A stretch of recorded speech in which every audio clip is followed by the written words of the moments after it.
கர்த்தாவே, பலமுள்ளவனுக்காகிலும் பலனற்றவனுக்காகிலும் உதவி செய்கிறது உமக்கு லேசான காரியம். எங்கள் தேவனாகிய கர்த்தாவே, எங்களுக்கு துணை நில்லும். 2 நாளாகமம் 14:11.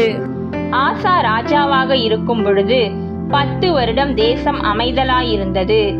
ஆசா கர்த்தரின் பார்வைக்கு நன்மையும் செம்மையுமானவைகளை செய்து வந்தான். பின்பு தேசத்திலே யுத்தம் உண்டான பொழுது ஆசாவிடம் 5,80,000 பேர் கொண்ட சேனை மாத்திரமே இருந்தது. எத்தியோப்பியர்கள் அவர்களுக்கு விரோதமாக 10,00,000 பேர் கொண்ட சேனையோடும் 300 ரதங்களோடும் படையெடுத்து வந்தார்கள். யுத்தத்திற்கு தயாராக நிற்கும் சமயத்தில் ஆசா ராஜா கர்த்தரை நோக்கி விண்ணப்பம் செய்கிறார்.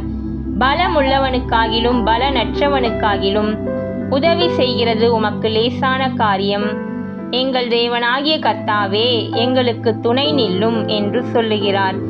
ஆசாவின் ஜெபத்தை கேட்ட தேவன் எத்தியோப்பியரை முறியடித்தார். அவர்கள் திரும்ப பலங்கொள்ளாதபடிக்கு முறிந்து விழுந்தார்கள் என்று வேதத்திலே பார்க்கிறோம். நாமும் கர்த்தரின் பார்வைக்கு நன்மையும் செம்மையுமானதை செய்யும் பொழுது கர்த்தர் நம்முடைய ஜெபத்தையும் கேட்டு நமக்கு விரோதமாக செயல்படுகிற எல்லாவற்றையும் முறியடித்து மீண்டும் பலங்கொள்ளாதபடி செய்கிறவராயிருக்கிறார்.